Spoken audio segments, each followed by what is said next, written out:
One take, one take. This is NBA One Take, featuring yours truly, Pretty Boy Lake. This is NBA One Take for your head. NBA One Take, your brain. Coming to you live, Brooklyn, New York. It's NBA One Take.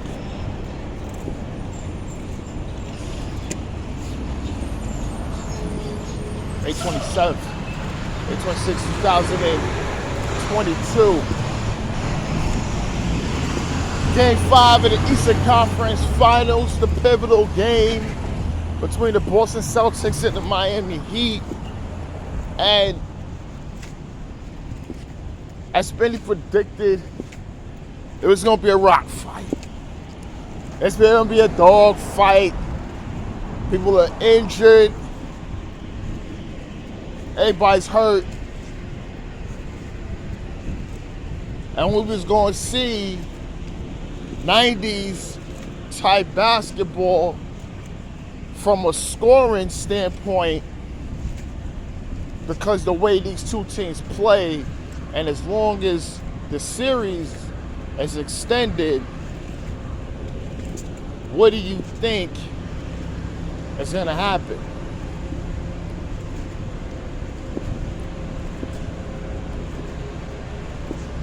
And it was it. You know, I'm watching the game and I'm just saying, are they each team gonna get over 80? Which technically both teams did get over 80, but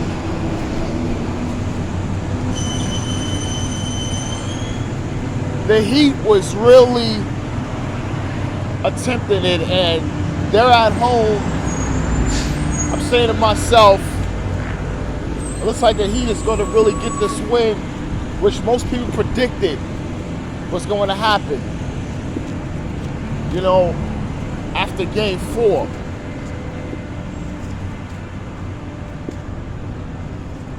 The Heat suddenly, third quarter, late, ran out of gas. And Boston scratched and clawed and got away, got to a 20-some point lead. Looked like they was going to smash them. I'm always saying smash them, almost every damn video, which I kind of don't want to do, but it is what it is. But let's meet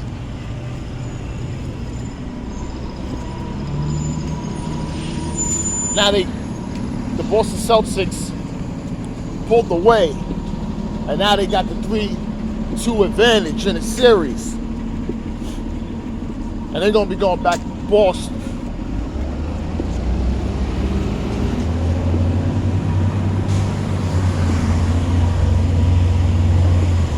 Let me get you to the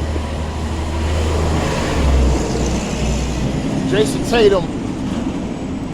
He was trying out there. His shoulder was a little hurt, banged up. Came out to play. He had 22, 12, and 9. Almost a triple-double. You see Smart coming out, trying. He only had 5 points, not a great outing for him. Jaylen Brown was really out there showing something and had the dunk of the night. That crazy jam in the fourth quarter. My God. Just angry. And he had 25.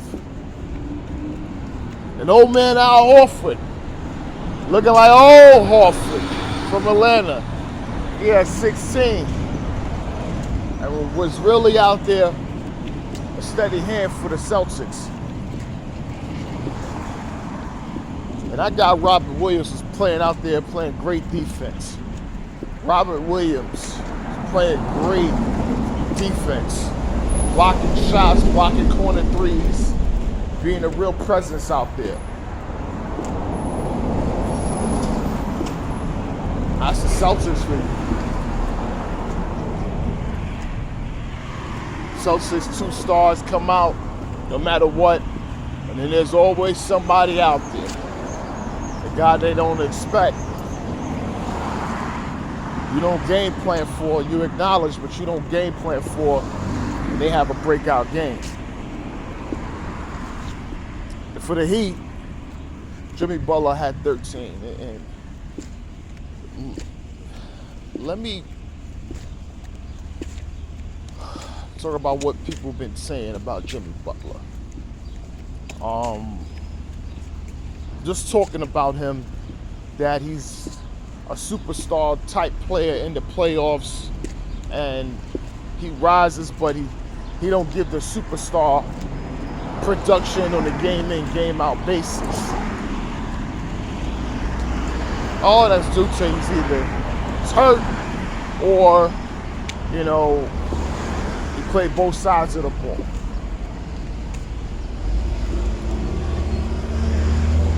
Somewhat true, but Jimmy Butler don't think this is how he plays. You know,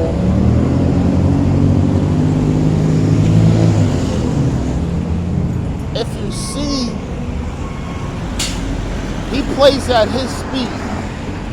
So his speed may not be the typical superstar player when it comes to what they're supposed to be doing and what's expected and needed. And I keep, you know, I tell these guys that, you know, comment on their thing, and, you know, of course they're not going to respond back to me. You know, they're not going to respond back to me. But explain it to them. You either played against him or think. And you know how he plays. That's how he plays. He's like a winning type player. He sees what he does, and then that's how he plays. If you see he got to be aggressive, he can. If it's not going down, he's still going to go with his game plan or how the flow of the game is going. So that's just to get that whole thing out there with the criticism of Jimmy Butler. These people on TV and people on podcasts were really saying of late.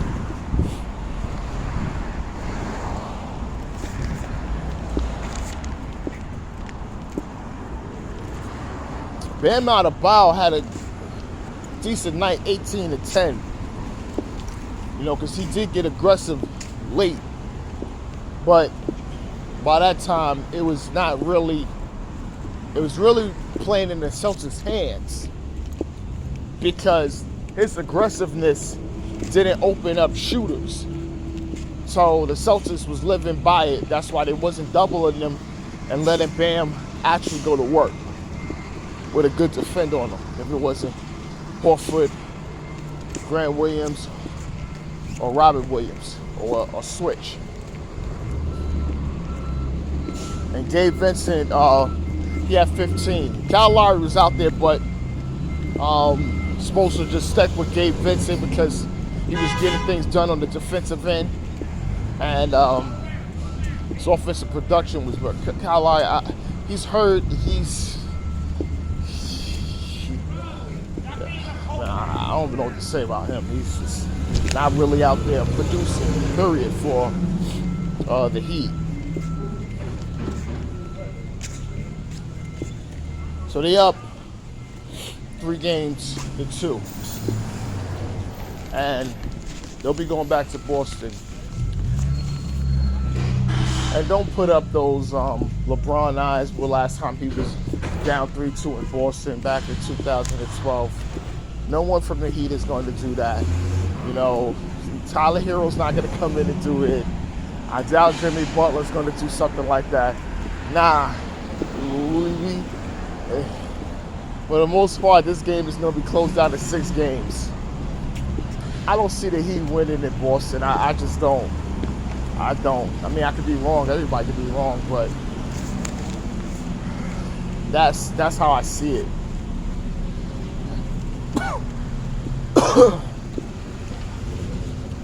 All right. You know, I don't like talking about these things, but people ask my take on certain things, and I hear it, especially either rumors or things that's going down. I like to really talk about it after the playoffs is over, but because of what I posted yesterday. And let me talk about my Lakers and the head coaching process they got going on. They're doing it now. They may come in with a coach decision prior to the draft. So I think that's what they're doing. They don't want to wait. And it looks like the potential of the head coaching search is Kenny Atkinson, Terry Stotts, and Darvin Ham. Now, let me be totally honest with you. Terry Stotts is a great defensive head coach. He knows his stuff on offense as well.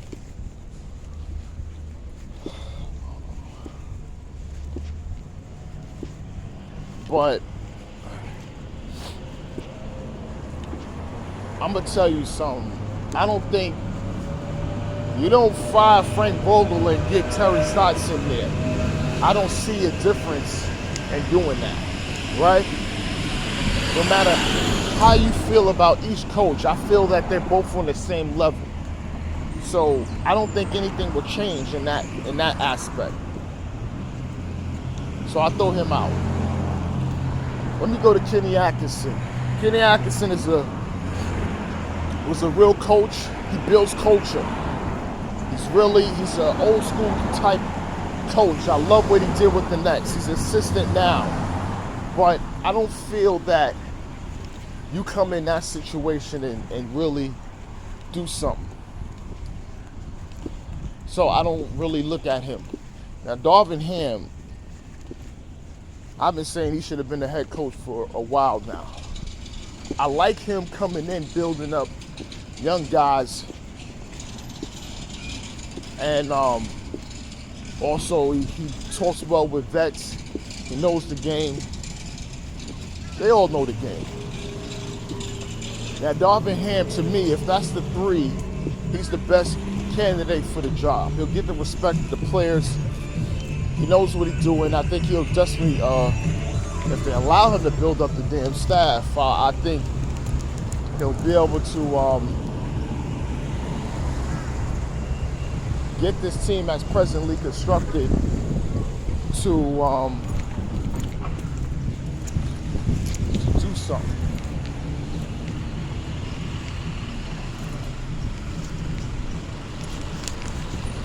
But I think for that to happen, you guys gotta make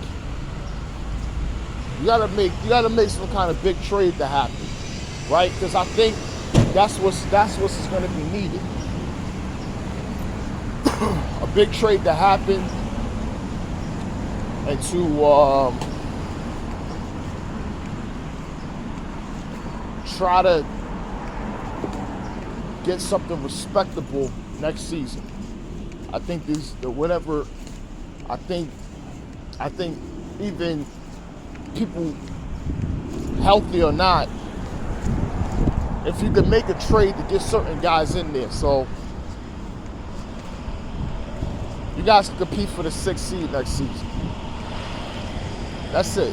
There's no top thing or whatever like that. The ceiling for LeBron and AD, even with Russell Westbrook, with or without Russell Westbrook, whatever you get in return, the ceiling is a 6th seed.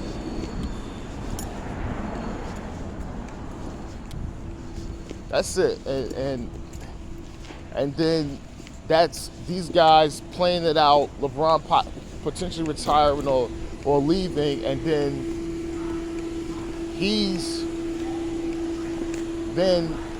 it's going to be lower seed teams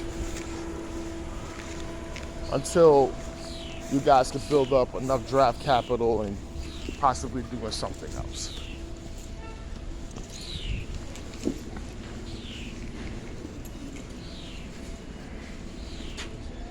So if that's the finalists, Darvin Ham is the guy. You know, Darvin Ham is the guy. You gotta pick a staff. You can't come in with you guys and things like that. You gotta let them coach the team too. But to really succeed, there has to be a move made to get some good players, a few of them, and make it work from there. Ladies and gentlemen, see, I'm not saying the specifics on what they should trade to do. Parkway bound L train because is now arriving. you have to maximize. Even though I said LeBron and AD, whatever like that, and Russ and whatever, whichever direction they go. But they gotta do something. But this NBA one takes pretty boy Laker, and I'm out.